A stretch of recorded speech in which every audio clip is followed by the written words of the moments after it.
तो लड़की जा रही थी, तो एक लड़का आया मन चला ऐसे ही प्रांजल जैसा, तो सीटी बजाई, तो पीछे ये माँ साहब ऐसे ही नजर आए, वो 80 साल के।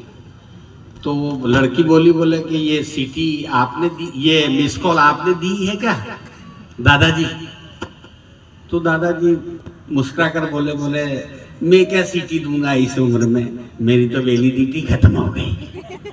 तो ये स्थिति वैलिडिटी की है। अब ये मामला ये है कि ये प्यार की बात कर रहे थे। मैं 4 पंक्ति सुना देता हूँ और इस कवि सम्मेलन को और आगे बढ़ाता हूँ। बहुत बड़े कवि नागपुर से हमारे बीच में आए हैं, हास्य रस के बड़े कवि है, चितेरे कवि है, नागपुर जैसी बड़ी जगह से, महाराष्ट्र से चल करके आए हैं। बड़े अच्छे गीत भी, छंद भी पढ़ेंगे।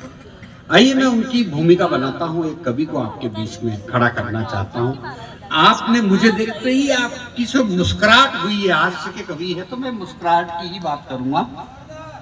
बच्चे बिगड़ गए, क्यों नहीं बिगड़ेंगे? दिन भर में 70 चैनल देखते हैं, लेकिन 71वां सवाल रात के 12 बजे अपने बाप से ही करते हैं। एक दिन मेरे बच्चे ने मुझसे पूछा, पापा आपकी शादी किससे हुई? मैंने कहा बेवकूफी है, तेरे प्रश्न करने का तरीका है कि मेरी शादी किससे हुई, तेरी मम्मी से हुई और किससे हुई? तो कहा पापा आप भी बड़े विचित्र आदमी है, घर की घर में ही शादी कर ली। मेरा बच्चा पढ़ने में बड़ा ढीठ है।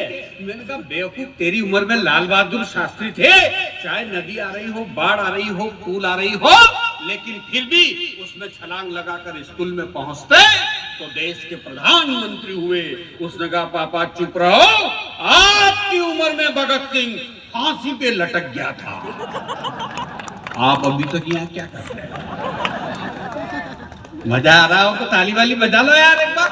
हाँ, ये बच्चों का आनंद है साहब। अब तो बाप पैदा हो रहे, बच्चे पैदा नहीं हो रहे, अब तो बाप पैदा हो रहे। तब निवेदन करना चाहता हूँ, एक दिन में मेरी पत्नी, मेरे 4 साल का बच्चा, हम फिल्म देख रहे थे, रात की 12 बज रही थी, फिल्म आ रही थी शोले में आप लोगों ने एक दृश्य देखा होगा, धर्मेंद्र को बांध रखा होता है, अमजद खान बसंती से कहता है कि अरे ओ छमिया जरा हमको भी 2-4 ठुमके दिखाई दियो।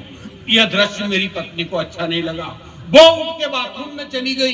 मेरे मन में अमजद खान आ गया, गा रहे हो बसंती जरा हमको भी 2-4 ठुमके दिखाई दियो। तो इतने मेरे 4 साल का बच्चा रजाई में से मुंह निकाल कर बोला, बसंती इस कुत्ते के सामने मत नाचना।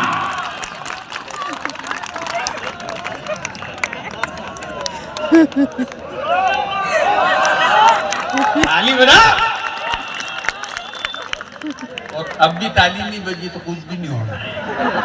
निवेदन करना चाहता, आइए सफर जौनपुरी, बहुत लंबा सफर करके हमारा इस जिले में आए हैं, मध्य प्रदेश में आए हैं, महाराष्ट्र की धरती से आए हैं, नागपुर से आए हैं।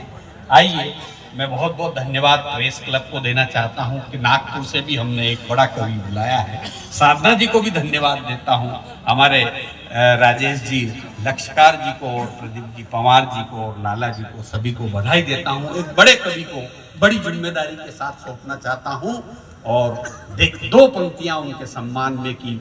देखना चाहते हो सफर जी की उड़ान को, तो थोड़ा और ऊंचा कर दो आसमान को, थोड़ा और ऊंचा कर दो। एक बार जोरदार